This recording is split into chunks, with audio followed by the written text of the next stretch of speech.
Welcome back, everyone. Mark Heinlein here for the NTCA, representing the artisans in coverings. And we are going to go live right now with our artisans, the NTCA artisan team in Milwaukee, Wisconsin. On your screen now, you can see Joshua Nordstrom. Say hi, Joshua. Hi, everybody. Hi, Joshua. Say hi, Lee. Hi, Lee. Hello, everybody. We're going to cut over to you in just a second, but before we do, I want to point out these T-shirts for sale. We're going to zoom in on these on the camera, and everybody that's here in the studio, I want to point these out to you. These are shirts for sale. All of the proceeds, 100% of the money from these T-shirts goes to the Ceramic Tile Education Foundation to support certifications and education for the tile industry. So purchase one of these T-shirts, purchase one for the whole family. Very easy. All you have to do is fill out this form, hand it back to me, and you're on your way to helping the CTEF and getting a really, really super cool commemorative T-shirts of the NTCA Artisans Coverings 2021 T-shirt with their amazing artwork on the back. So don't forget to do that. See me. We're going to get that out of the way right now, and we are going to go back to our artisans, Joshua Nordstrom and Lee Callawart, where they are working on the piece that we described this morning. Hi, Joshua. Hi, Lee. Recording in progress. Hello. We're back. Just stuffed myself with a huge sandwich. That was a well-deserved break. But we are going to be talking today in this session about cutting and shaping tile and what that takes and different ways to go about it. I'm going to talk a little bit about the glass. And then Lee is going to come in and take over and talk about, shaping some stone and porcelain and what challenges that has. I mentioned in the last, excuse me, I mentioned in the last live session we did that, we're using this thin panel glass. It's painted back with a mesh, like a resin applied mesh. And it's iridescent, it's really beautiful, and we're using this for our sky. And anybody that cuts glass knows there's a different challenge that goes with cutting glass and making the appearance of the cut look nice. We were just kind of gambling when we mentioned this was kind of a last minute decision that we used for our sky, so we were just hoping that this stuff would cooperate. And at first it didn't. And I'm going to explain that here. But there's always a way around it, right? That's what we talked about on the last one. So this is one of the tiles, obviously.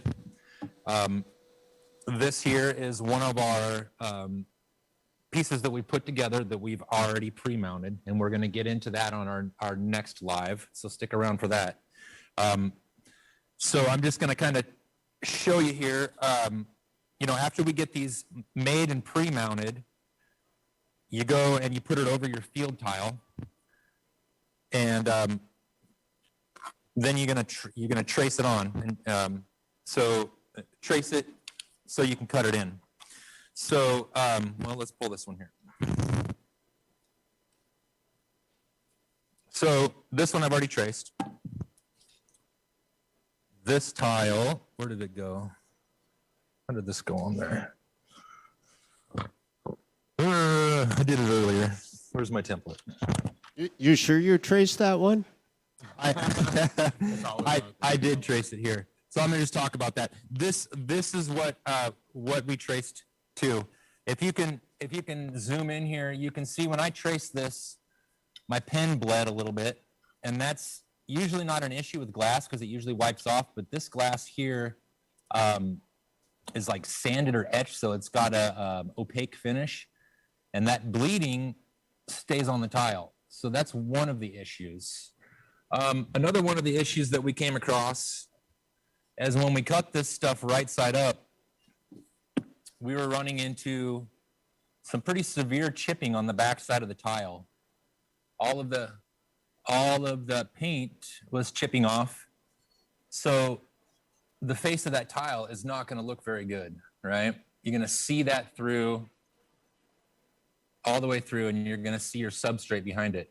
So the way around that is, number one, you want to use a glass blade, and you don't want to use a porcelain blade or anything that's not made for glass, because the glass blade is a finer diamond, and they're just made to cut slower, and they're virtually chip-free. We're cutting these out on the ring saw. You can see this side here was cut out backwards. Backwards meaning upside down. So you can see the difference. Look at how nice and clean that is compared to what we had on the bottom. That's the appearance you're shooting for when you're said and done. Joshua, did you use the same blade for both of those cuts, or did you change blade between the cuts? The first time, this cut here was with a porcelain blade. The glass blade I was finding was doing the same thing, and I'll show you here in a minute. It wasn't quite as bad as this, so that's when we decided that we needed to make a pattern. So we traced our field tile over, or our mosaic over the field tile. So this is right side up. So then we had to make a pattern. So I got some clear overhead projector paper, and I had to tape it together because it wasn't quite big enough. But then I was able to go over this and make a pattern. This has been cut down already, so normally this would be up here. You can see it. So I just moved my line down. But so this is my pattern.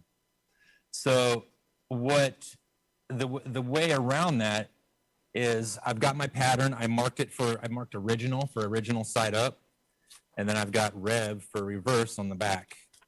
So this tile here, I've already gone and traced out the reverse on the back of it. So I'm going to make sure my template's reversed. If I put my template on there right side up, then I'm going to have an upside down tile. So I traced that out backwards. Hey, Joshua, I've got another question for you. I'm sorry to interrupt. I'm curious about the mesh on the back of the glass. Did it come that way, or did you add the mesh? No, the mesh came that way, and the tile came that way with the mesh. And I imagine they put that on there just so when you cut it, it stays together a little bit, and it's just structural. Maybe it gives it some.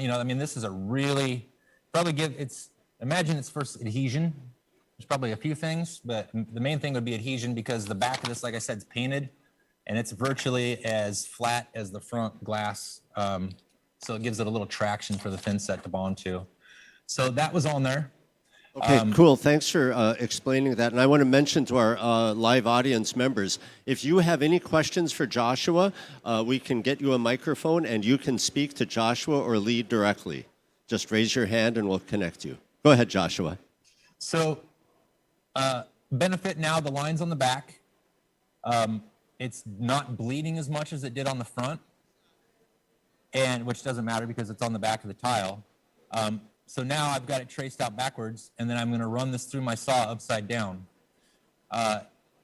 The bottom side of the blade, when you're cutting, does chip very minimally with the glass blade, as we all know. The downward motion of the blade chips out the back of the tile a little bit, but it's very minimal.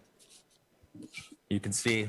There's nothing. We've already ran this through the shaper afterwards. The chipping's very minimal versus the other way.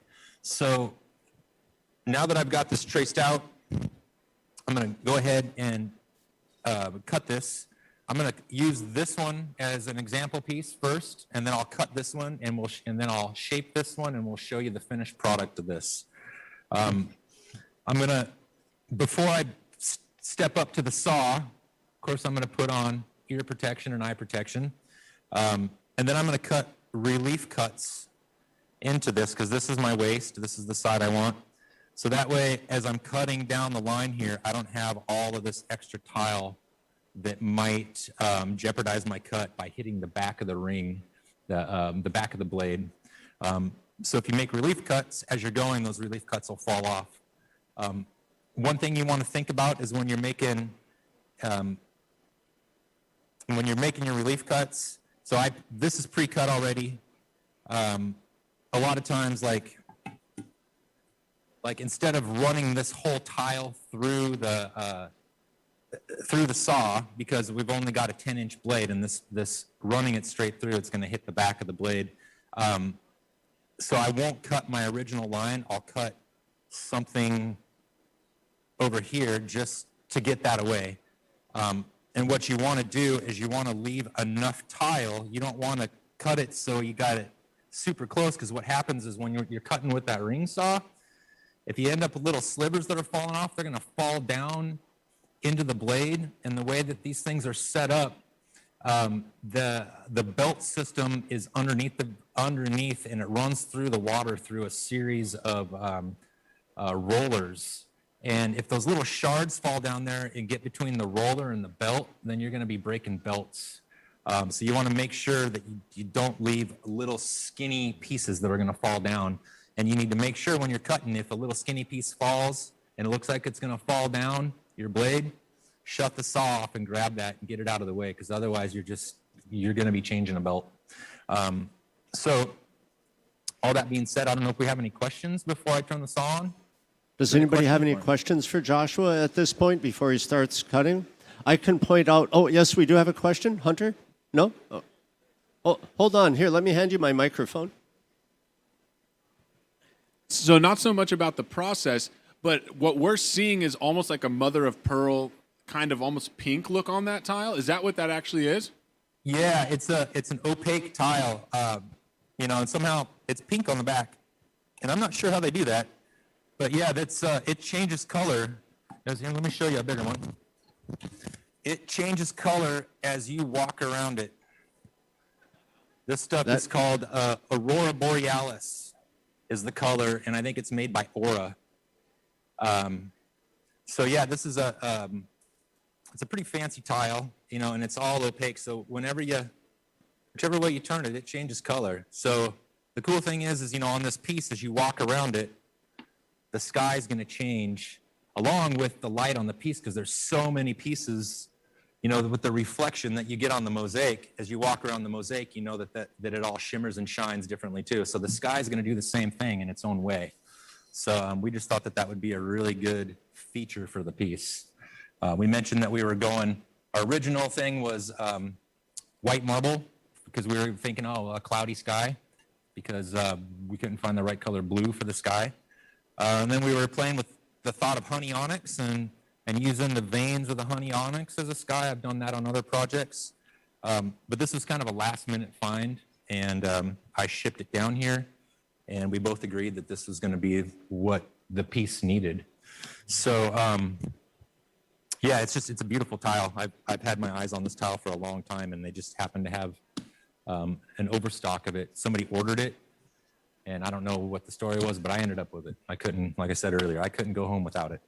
So we're really liking that glass, Joshua, and we all loved the stone that you described to us during the last session. And we did have some questions. We don't have to get into it now, but maybe next time, about the specific blades that were used to mill the stone when Lee described how the stone was cut in half. Okay. So you talked about the blades, using the right blade, changing the blade when you change the material, different diamonds. That's all very important information to have and to know, right? And dressing your blade too is very important, especially with all of the, I call it manipulating, all the manipulation that you're doing to the tile. I mean, you're putting a lot of stress on that blade. We're not just pushing them through straight, obviously. We're putting a lot of, you're using the sides of the blade. So it's really important to just remember to stop and dress your blade every now and then it sharpens your blade, and it allows you to keep cutting without your blade wobbling and warping on you. So that's pretty important too.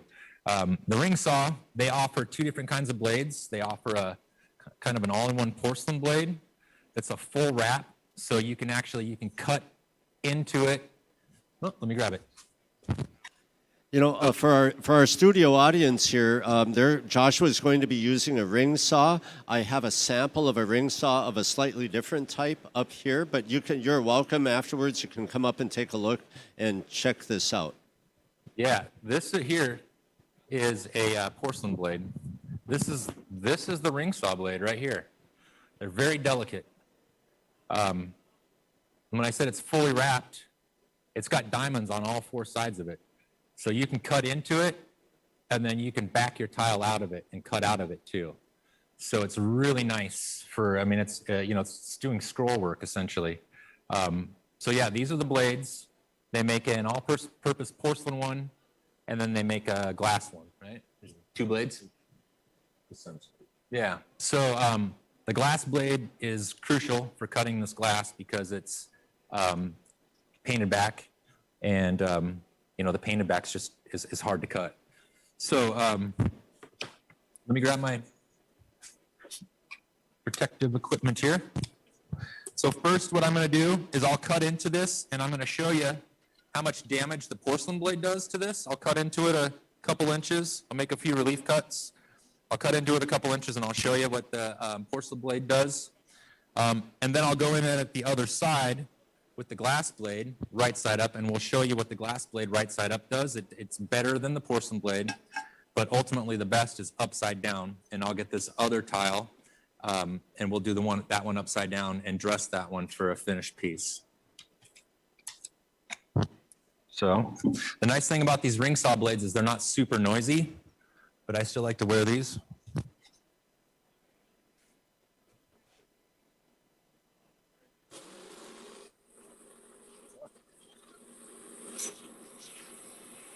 While we're watching Joshua cut, I'll point out, look, you can watch him cut. I've seen him, he also wears a rechargeable headlamp. I don't think he has it on today, but it spotlights his work when he's working up close like this, and it's a great idea to get yourself a really good headlamp. You can get that up close work really dialed in and fine-tuned.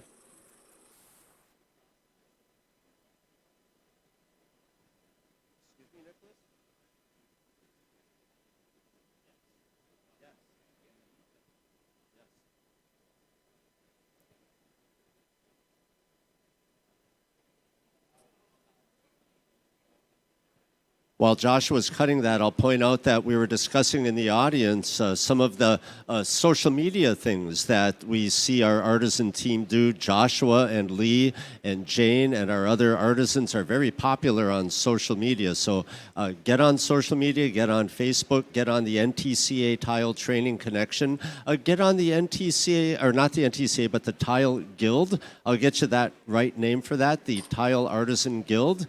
Get on these social media groups. They're incredible information, and you can follow what these people do all the time and contribute to the discussion.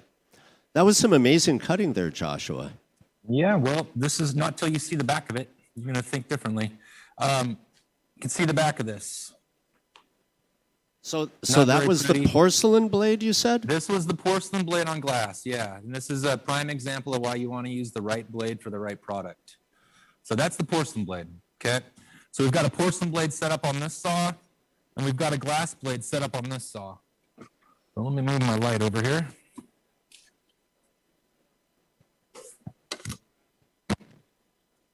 So no headlamp today, but he's got a work light.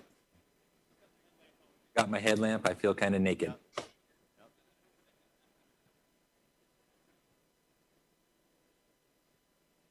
We can barely hear any noise from that saw here. It's very, very quiet. And I know when you're there operating the tool, it doesn't make a lot of noise while you're there running it either. But it is always smart to have your eye protection, your hearing protection on. Makes a lot of sense, right? We all do that anyway.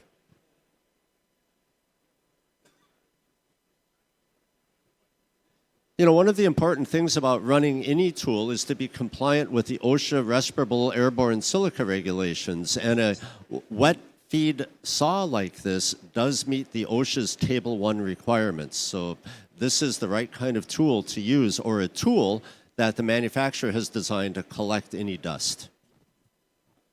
Okay, I turned my mic back on, so hopefully you can hear me. This, I want to just explain, I didn't make my relief cuts into this, and I want to show you why. If you can see the back of the blade here, there's a little guard on the back of the blade that stops your tile from hitting the blade. But this isn't quite, I could probably go through before I hit the back, but that's something you want to think about. As you're scrolling through, you got your tile that's going to hit the back of the blade. So if I was taking these chunks off as I go, that could eliminate that. So that's why I didn't cut these out, but I'll finish my cut and then I'll show you what the glass blade does.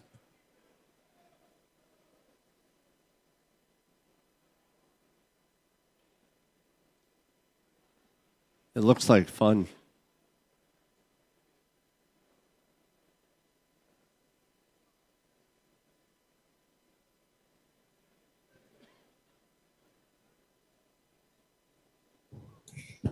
Okay. So, let's see here. So you can see we zoomed in. You want me to get closer? Or is that good? So this is my original cut up here, and you can see the chippage. That's the porcelain blade. Okay, now we're coming down here, and the glass blade right side up is pretty good, but there's still chips. I mean, if you really, I don't know if the camera's picking it up. I'll flip it over. You can still see chips. There's quite a few of them. And plus, I mentioned the bleeding of the ink. The bleeding of the ink is still there, and that's not going to wipe off because the surface of this tile is etched and it's in the pores of the glass. So cutting this upside down is the way you want to go about it. So I'm going to grab the other tile and I'm going to cut that one upside down, and it's going to take a minute or two, so I don't know. I'm going to turn my mic off so I don't hurt you guys' ears. But I'll cut this, and then we're going to come over to the wizard here, and we're going to shape it. And I know that you've got a couple wizards there on site, Mark.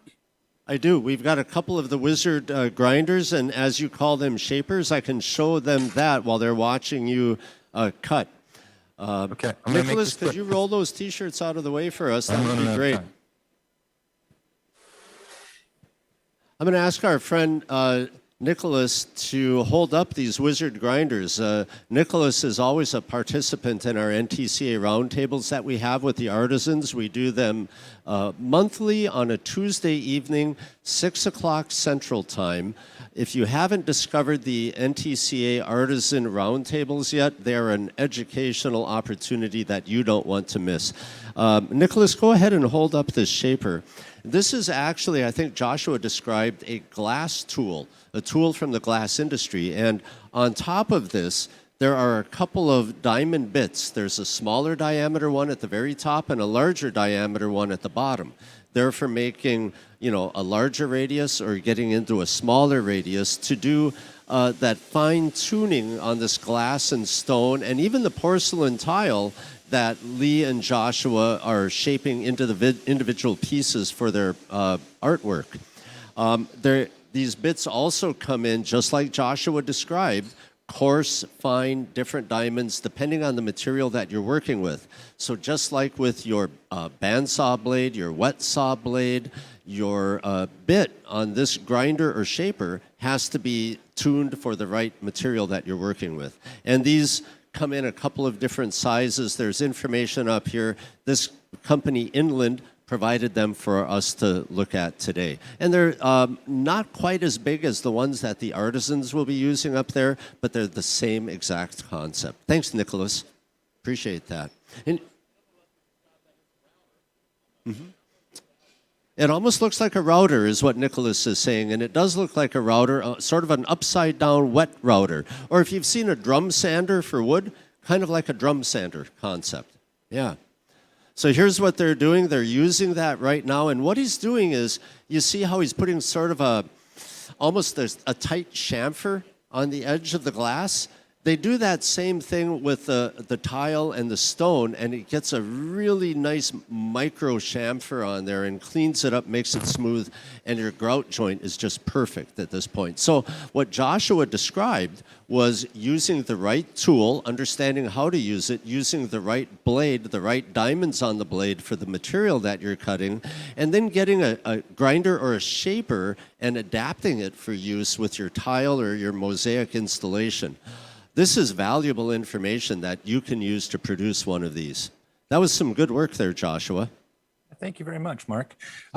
This is the upside down version. You can see there is almost zero chippage on the face. I ran it through the shaper. And then on the back, there's no chippage at all of the paint. So that was the solution to cutting this glass.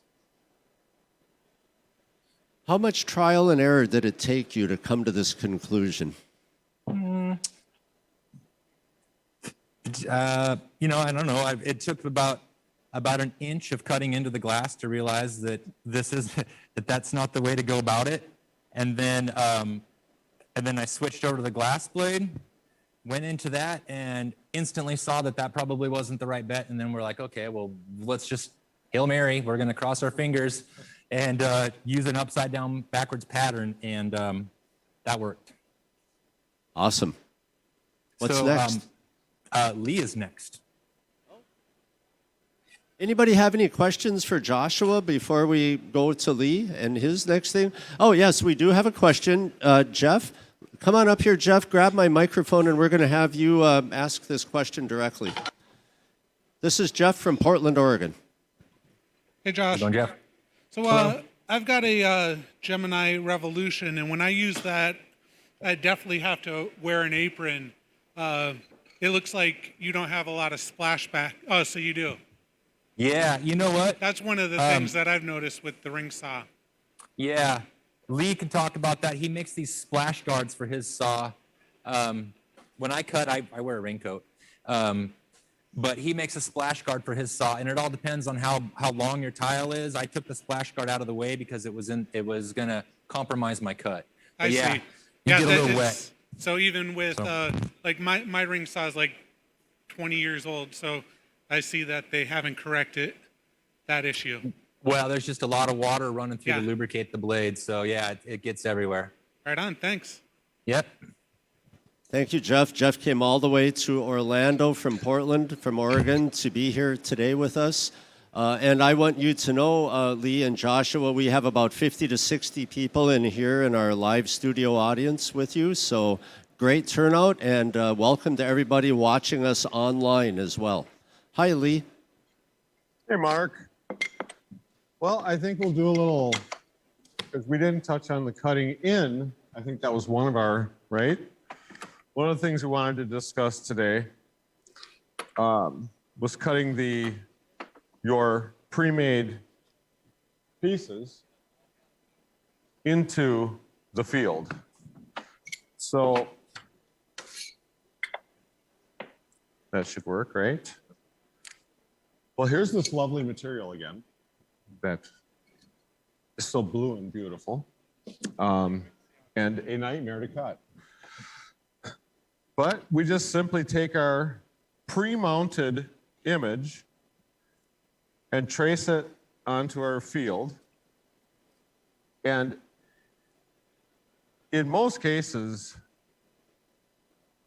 you can use a Sharpie. Some marble you can't. So white duct tape sticks great on 99% of materials except for this.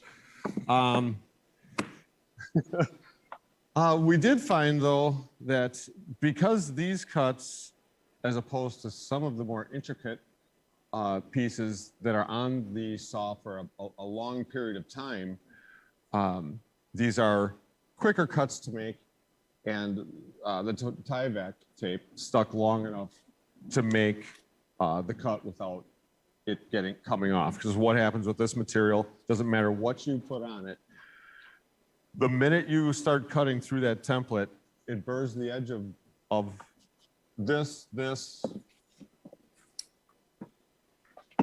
your template. It's the only thing we've ever had a problem with these templates sticking to is this material. But once you cut into it, you burr the edge of that vinyl, and the water gets underneath of it and lifts it. But if they're quick cuts, we found this out yesterday. That's how I know this. A lot of trial and error, I think. Not spending a lot of time on the things that don't work. If they don't work, change it up. Don't keep trying to, because that's how you did it on the last project. That's how it worked before. But we're going to cut a few of these in. I know we don't have a long period of time, so I'm going to run a couple of these through the ring saw. So I believe what Lee did there is he placed the mosaic on top of some field tile, and he's traced around it with his Sharpie, and now that leaves the grout joint width, and he'll cut this on the ring saw. Again, he's using the one with the right blade. I think he's cutting into the porcelain tile that I've got right here. This is the stuff that came out of that full-size sheet of gauge porcelain panel that was shipped to Milwaukee from Miami. So that's some well-traveled tile right there.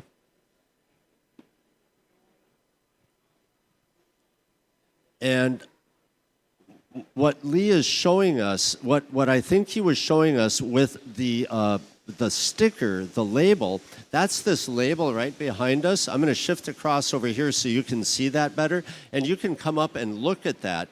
These red stickers over there are what they can take and pull off of there and stick it to find the right part of the tile or the right part of the stone to get the color that they want, to get that right shading in the right place for the right piece. And when he said you get under that with a little bit of water, it could come off. So he was tracing it in this case. Hopefully I described that rightly. Perfect, Mark.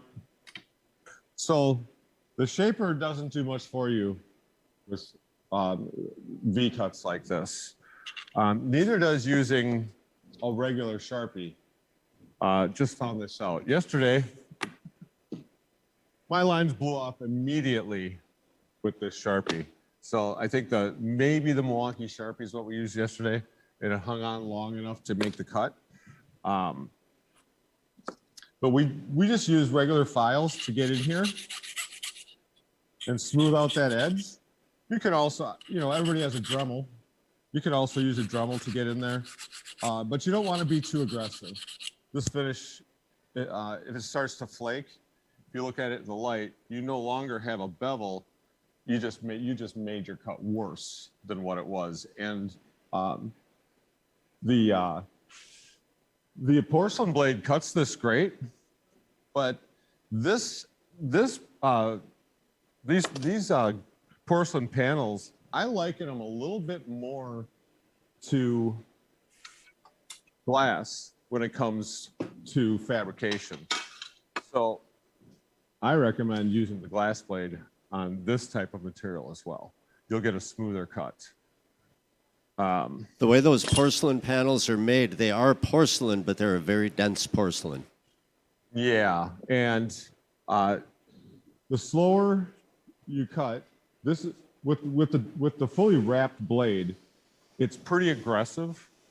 So it's creating some pressure, and when you have V's that get a little too close to the edge,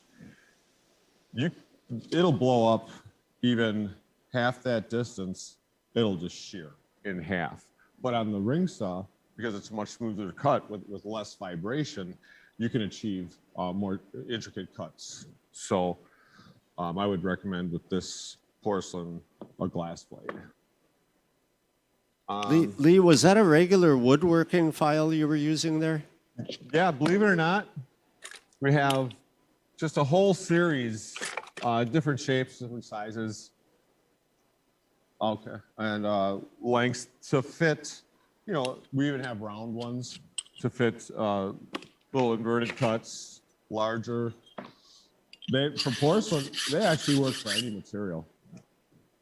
They do great, Not a high dollar item, but works great. They're fine. They're very fine files, as you would guess, just like when you're sharpening or with the stone, your dressing stone.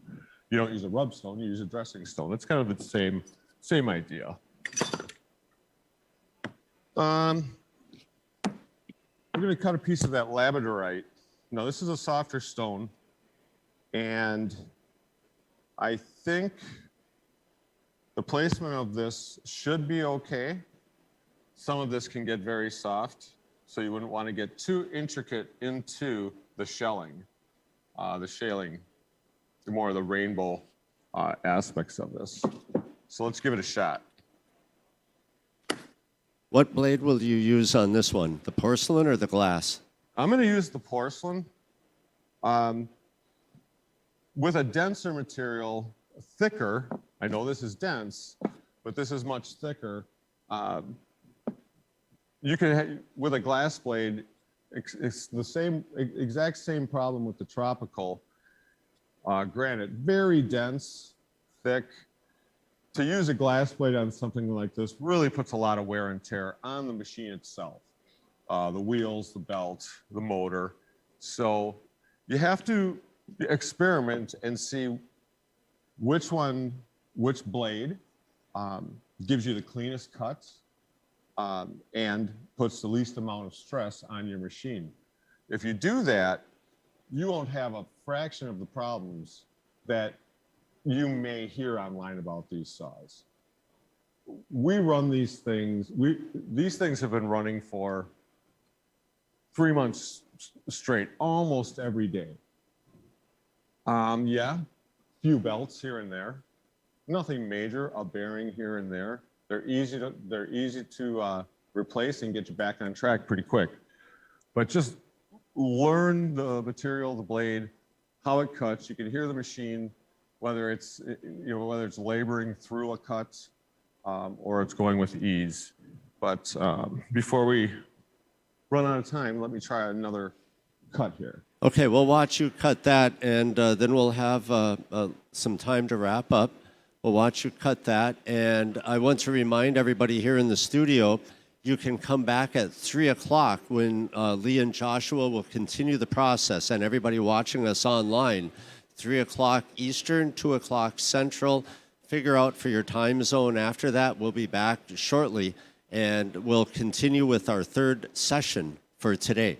We'll also be coming back tomorrow. We have a full day of these tomorrow and wrapping up on Friday. So stick with us. We're going to see this artwork come to life. I know we're seeing small pieces and parts, a lot of the detail, and what Lee and Joshua are giving you is an incredible wealth of information and knowledge from their own personal experience. We can all take that to the bank when we try these. So, you know, the one thing I really love about this tool that we're seeing is that they can go forward and backward, and Joshua described that. That's pretty cool. There's grit on both sides of that ring, and you can get yourself in and out of some tight places. It's a really cool tool.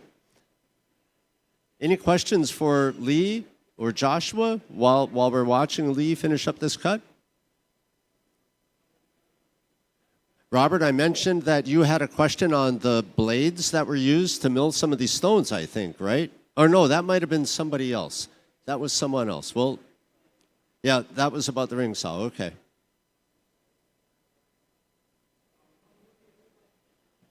So you've seen in their shop up there, they've got 2 or 3 of these saws. They've got several wet saws set up. They've got snap cutters. They've got nippers. They've got files. They've got everything you can imagine. And it's all there, well placed, easy at hand. Their workbenches are at a good working height. They're big enough for the pieces. They have protected shelving to protect pieces of their work while other pieces are being built, so they can warehouse them until they're ready to be installed.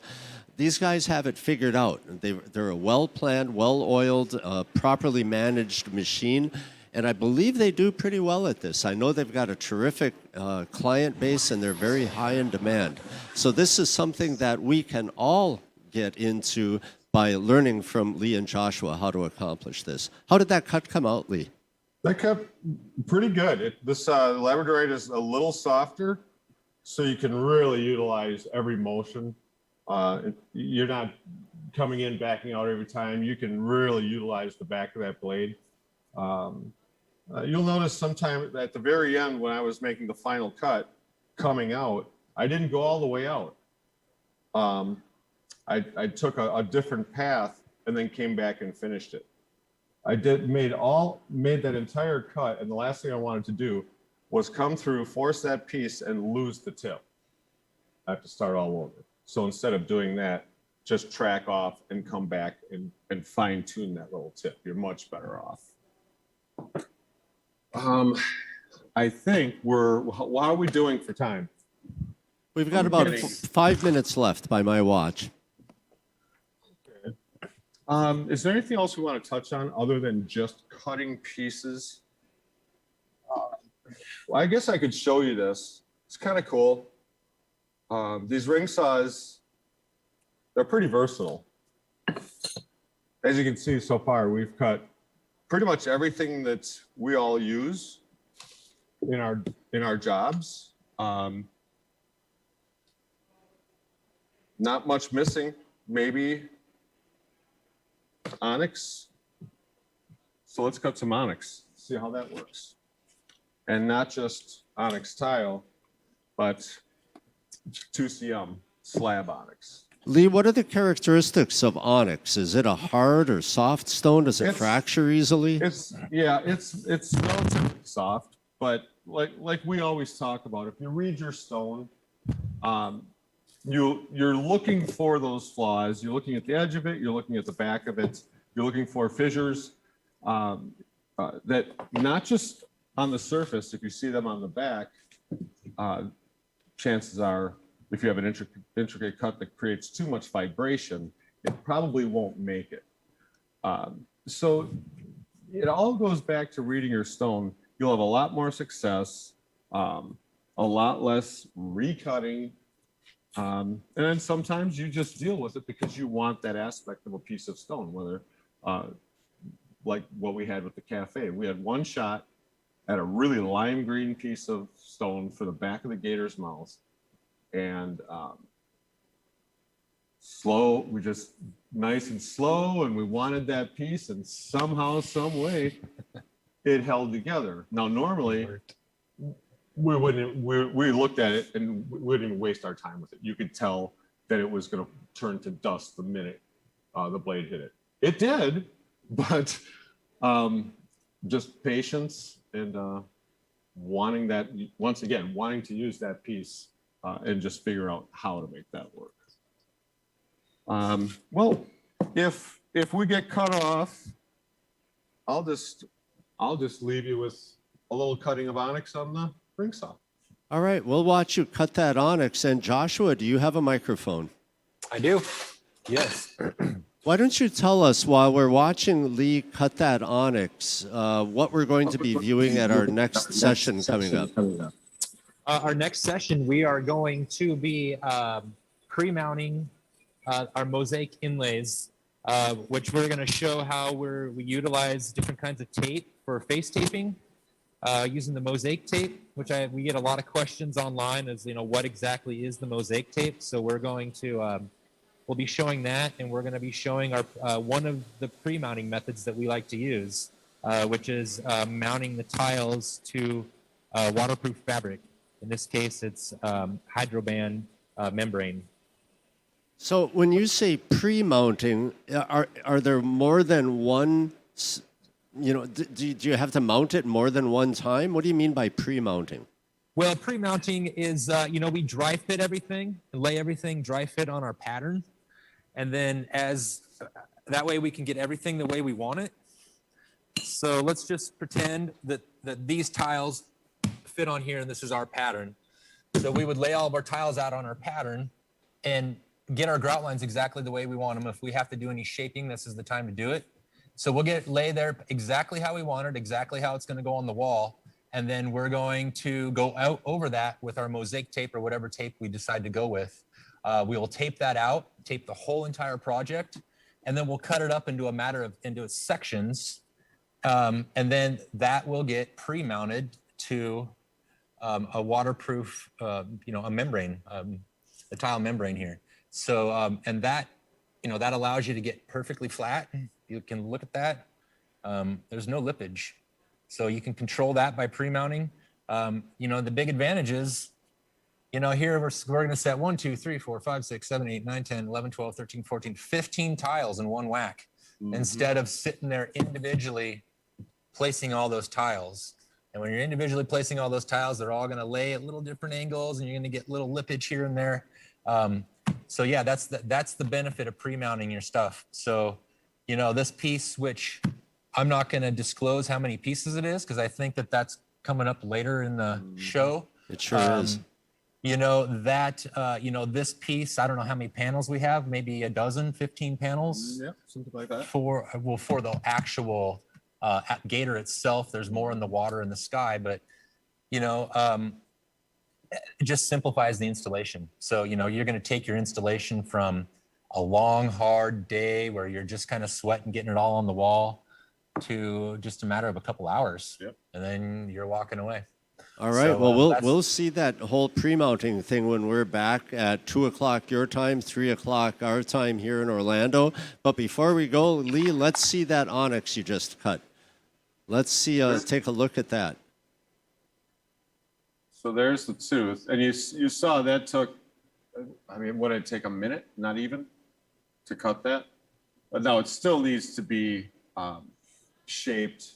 I mean, what we did with ours is we beveled them with a polishing kit all the way around, and then we came back with wet 1500 sandpaper, and then, you know, you get a much better round effect, more lifelike tooth, as opposed to just this flat. I don't know if you can pick that up, but Yeah, and in for real everybody person. here in the studio, I have one of those here with me. You can touch it and feel it, hold it. That Lee made this tooth. And we're rounding those over because in our first session, we talked about we're trying to get a little bit of relief on this project to add that three-dimensional look, kind of brings it to life. So we figured if the teeth are going to be sticking out of the piece a little bit, we want to round that edge instead of having a sharp edge, right. a rounded, polished edge. All right. Well, thank you for another terrific session. I think we're out of time right now. And we will come back. Everybody come back at 3:00 and we'll see you again. Sound good, guys? Sounds great. We'll see you then. Okay, bye for now. We'll keep an eye on you with the audio off. We'll watch you. Sounds All right, great. take care. See ya. 2 All o'clock. right, bye.